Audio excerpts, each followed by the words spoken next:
Hello दोस्तों, study guide education में आपका स्वागत है। मैं हूं गौरव सैनी। आज की वीडियो के अंदर हम डिस्कस करेंगे एनपीएस पेंशन कैलकुलेटर, जो कि एनपीएस की वेबसाइट पे ही है।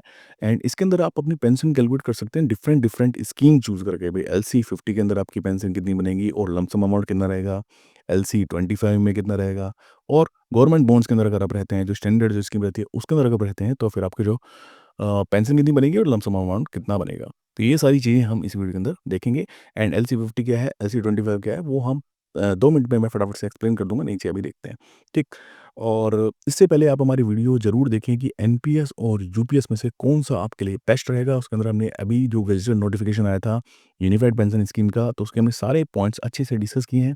एंड उसके अंदर मेन यही था कि उसके अंदर जो आपका कंट्रीब्यूशन जो रहता है 10%, वो आपको कंट्रीब्यूशन मिलता नहीं है, जिसकी वजह से आपका जो लमसम अमाउंट है वो काफ़ी आपको कम मिलता है।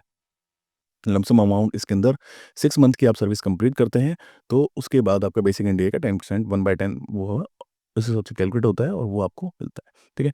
एनपीएस के अंदर क्या है कि आपको जो कंट्रीब्यूशन है, जो गवर्नमेंट का कंट्रीब्यूशन 40%, लास्ट में जाके उसका जो है 60% आप एज़ ए लमसम लेते हैं एंड 40% पे आपकी जो है पेंशन बन जाती है, ठीक है? तो ये मेन पॉइंट्स थे एनपीएस वर्सेस यूपीएस में। तो ये वीडियो आप ज़रूर देखें, क्योंकि आपको 1 अप्रैल 2025 से चूज़ करना है कि कौन-सी इसमें आपको रहना है, भई एनपीएस में रहना है या फिर यूपीएस में रहना है। इससे पहले हमारी एज पे कमीशन वीडियो भी थी, तो वो भी आप ज़रूर देखें, क्योंकि उसके अंदर हमने डिस्कस किया है कि एक्यूरेट फ़ॉर्मूला क्या होता है, मिनिमम पेंशन कैसे कैलकुलेट करते हैं, मिनिमम पे कैसे कैलकुलेट करते हैं, एंड उसके अंदर हमने कैलकुलेट की है कि फिटमेंट फैक्टर कितना हो सकता है, उनसे आपकी सैलरी में कितना फ़र्क आएगा, ठीक है? तो वो सारी चीज़ें हमने अच्छे से डिस्कस की उस वीडियो में, तो एज पे कमीशन वाली वीडियो आप ज़रूर देखें। तो आइए, जो मेन जो पॉइंट है इसके वो डिस्कस कर लेंगे। देखो, सबसे पहले तो हम सेक्टर चूज़ कर ही लेंगे। इसके अंदर जो 100% इसमें क्या है कि 100% जो है वो गवर्नमेंट बॉन्ड्स के अंदर जो है पैसा लग जाता है, जो कि स्टैंडर्ड स्कीम रहती है, ठीक है? एलसी 75 क्या है, वो हमारे गवर्नमेंट सब्सक्राइबर के लिए के लिए हम नहीं है। एलसी 75 खाली जो प्राइवेट जो बंदे होते हैं वो चूज़ कर सकते हैं। टियर 2 में अगर आप अपना अकाउंट खुलवाते हैं, टियर 2 अकाउंट होता है एनपीएस के अंदर, तो आप एलसी 75 चूज़ कर सकते हैं। एलसी 50 और एलसी 25 जो गवर्नमेंट जो कर्मचारी हैं वो इसको यूज़ कर सकते हैं। इसमें क्या है, 50% जो पैसा है वो 30, अगर सपोज़ आप 25 के हो और 35 तक क्या है, आपका जो 50% पैसा इक्विटी में लगेगा। एंड जैसे ही आप 36 को हो गए, 37 को हो गए, तो ये घटने लग जाएगा। जो परसेंटेज है ये इक्विटी का, वो कम होते होने लग जाएगा। भाई 49 हो जाएगा, अब 36 के हुए, 37 के हुए तो 48 हो जाएगा। इस हिसाब से वो कम हो जाएगा और गवर्नमेंट बॉन्ड्स और कॉर्पोरेट बॉन्ड में जो पैसा है वो बढ़ता चला जाएगा। ठीक है? तो ये बातें उसमें लिखी हुई है। एलसी 25 के अंदर भी सेम यही है कि 35 तक तो 25% पैसा आपका शेयर मार्केट में लगेगा, और जो 35 के बाद धीरे-धीरे वो घटने लग जाएगा। ठीक है? एक्टिव चॉइस ये हमारे पास नहीं है, ये सभी में किसके लिए है, जो टियर 2 अगर आप अकाउंट खुलवाते हैं, तो उसके अंदर आप 100% पैसा जो है इक्विटी में डाल सकते हैं। ठीक? तो ये पूरी जो पीडीएफ है, इसके अंदर एक्सप्लेन किया गया है कि भई हमें जो है जो कंट्रीब्यूशन है इसके अंदर हम टोटल कंट्रीब्यूशन हमें इसके अंदर डालना है। भई खुद का कंट्रीब्यूशन नहीं, एम्प्लॉयी का भी और एम्प्लॉयर का भी, ठीक है? तो इसके अंदर हम टोटल कंट्रीब्यूशन डाल देंगे। तो आइए, अब इसके अंदर पीडीएफ के अंदर बाकी सारी चीज़ें कुछ नहीं है। एक्सप्लेन किया है कि कैसे आप, यानी कि अ, कैसे इसको कैलकुलेटर को आप यूज़ कर सकते हो, ठीक है? तो आइए अब हम उस कैलकुलेटर को देखते हैं और उसके अंदर ही सारी चीज़ें अब हम समझेंगे, ठीक है? आइए चलते हैं कैलकुलेटर की विंडो पे। तो दोस्तों, अब आ गए हम कैलकुलेटर पे। एंड ये हमारा गूगल पे आप सिंपली लिखेंगे एनपीएस कैलकुलेटर, तो वहाँ से आप कैलकुलेटर सेलेक्ट कर लेंगे। सबसे पहले जो आएगा वो एनपीएस का कैलकुलेटर है। एंड यहाँ पे हम सेक्टर चूज़ करेंगे। देखो, सेक्टर गवर्नमेंट सेक्टर हो गया। स्कीम हमने अवेलेबल ले ली है। सबसे पहले मैं गवर्नमेंट, ये 100% गवर्नमेंट बॉन्ड्स वाली स्कीम लेता हूँ। डेट ऑफ बर्थ मैंने डाल रखी है। एंड एग्जिस्टिंग जो है एनपीएस में लगभग इतना पैसा पड़ा है। कंट्रीब्यूट लगभग 14% के आसपास हो रहा है। 8% के आसपास हमारा जो है एनुअल जो है इंक्रीज़, वो 8% लेके चल रहा हूँ। उसके अंदर सारी चीज़ें आ गई भाई, बेसिक पे आ गया, 8 पे कमीशन आ गया, प्रमोशन आ गया, तो लगभग 8% के आसपास मैं चल रहा हूँ। इंक्रीमेंट बढ़ गया, ठीक है? इंक्रीमेंट होता है जो, और डीए तो 8% के आसपास मैं टोटल लेके चल रहा हूँ। और एन्युइटी जो है, जो पेंशन जो बनेगी वो 40% पे बनेगी। एंड इसके ऊपर मैं 8% लेके चल रहा हूँ। तो हमारी जो मैं कैलकुलेट करता हूँ कि पेंशन कितनी बनेगी। देखो, इसके अंदर टोटल हमारा कॉर्पस हो गया 3,59,60,00,000 रुपए। एंड लमसम हमें मिल जाएगा 2,15,00,000। एंड पेंशन बनेगी एन्युइटी पे करोड़ 43 लाख पे पेंशन बनेगी और पेंशन बनेगी हमारी 95,000, लगभग 95,000 की हमारी पेंशन बनेगी, ठीक है।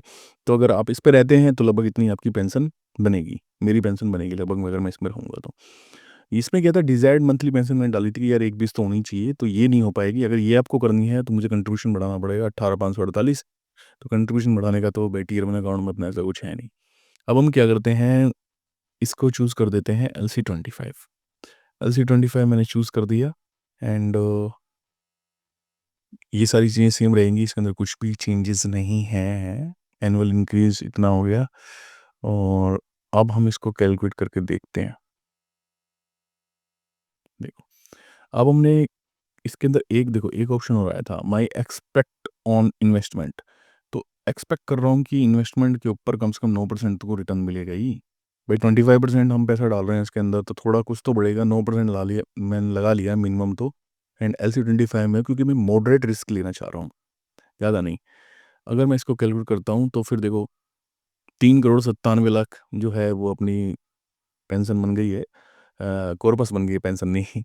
एंड लमसम कितना हो गया, 238 हो गया। 2 करोड़ 38 जो है वो हमारे जो है लमसम अमाउंट बन गया। और एनुइटी कितनी बन गई इसके अंदर, 1 करोड़ 59 पे एनुइटी बन गई। इसमें हमारी पेंशन बन जाएगी लगभग 1 लाख के आसपास, हमारी जो है मंथली पेंशन रहेगी इसके अंदर, जब मैं 9% जो है रिटर्न कर रहा हूँ अपने इसके ऊपर इन्वेस्टमेंट पे। अब मैं इसको क्या करता हूँ, LC50 चूज़ करता हूँ, जिसके अंदर आपका 50% पैसा जो है शेयर मार्केट में लग रहा है। एंड मैं इसके ऊपर रिटर्न मान के चल रहा हूँ, कहाँ गया हमारा रिटर्न का ऑप्शन, एनुअली इंक्रीज। इसको शायद मैं कैलकुलेट करूँगा तो वहाँ से चेंज कर सकते हैं। देखो LC25 LC50 मैंने चूज़ कर लिया, अभी आ गया ऑप्शन। मैं एक्सपेक्टेशन कितनी है भाई, मैं इसको एक्सपेक्ट करके चल रहा हूँ कि यह कम से कम 12% तो रहे, 10%, चलो 10 लेके चलता हूँ, एक बार 10 लेके चलता हूँ, देन उसके बाद में 12 करके देख लेंगे, है ना। अब देखो, अब हम देख रहे हैं तो देखो 4 करोड़ 60 लाख रुपए टोटल हो गए अपने इतने। लमसम अमाउंट आपको मिल जाएगा 2 करोड़ 76 लाख आपको मिल जाएंगे। और 184 पे आपकी जो पेंशन बनेगी तो कितनी बन जाएगी मंथली पेंशन, 1,22,000 रुपये आपको पेंशन में मिलेंगे। देखो पेंशन के ऊपर जो रिटर्न है वो 8% दिया है, क्योंकि जो गवर्नमेंट बॉन्ड्स जो रहते हैं उसके अंदर आपको लगभग इतना ही रिटर्न मिलता है, 8% के आसपास ही, ठीक है। तो इसलिए इसने उसको 8% ही सिलेक्ट कर रखा है। लेकिन जो आप रिटर्न इन्वेस्टमेंट जो है आपकी, उसके ऊपर वो रिटर्न हम बढ़ा सकते हैं। अगर सपोज़ नहीं भाई मार्केट बहुत अच्छा चल जाए तो मैं इसको करता हूँ, सपोज़ 12% कर देता हूँ। और फिर मैं इसको कैलकुलेट करता हूँ तो देखो 6 करोड़ 22 लाख, लमसम कितना बन गया, 3 करोड़ 73। और अब आपकी पेंशन कितनी बन गई, 1,66 आपकी जो है पेंशन बन गई। तो वो सारी चीज़ें एनपीएस के अंदर डिपेंड करती हैं मार्केट के ऊपर। एंड इंडिया भाई जिस हिसाब से डेवलपिंग कंट्री है, तो उस हिसाब से मार्केट फ्यूचर के अंदर अच्छा ही रहने वाला है। फिलहाल तो जो मार्केट की बजी पड़ी है पूरी बैंड, क्योंकि अब ट्रम्प साहब आए हैं तो मार्केट की थोड़ी-सी हालत ख़राब है फ़िलहाल तो। लेकिन इस वक़्त अगर आप फंड मैनेजर अगर चेंज करते हैं, क्योंकि डाउन पे है, अगर आप अब फंड मैनेजर चेंज करेंगे तो वो आपके लिए बहुत अच्छा रहने वाला है। अभी आप फंड मैनेजर अपना चेंज कीजिए, स्कीम चेंज कीजिए, LC50 में जाइए, देन फंड मैनेजर कोई अच्छा-सा चूज़ कीजिए।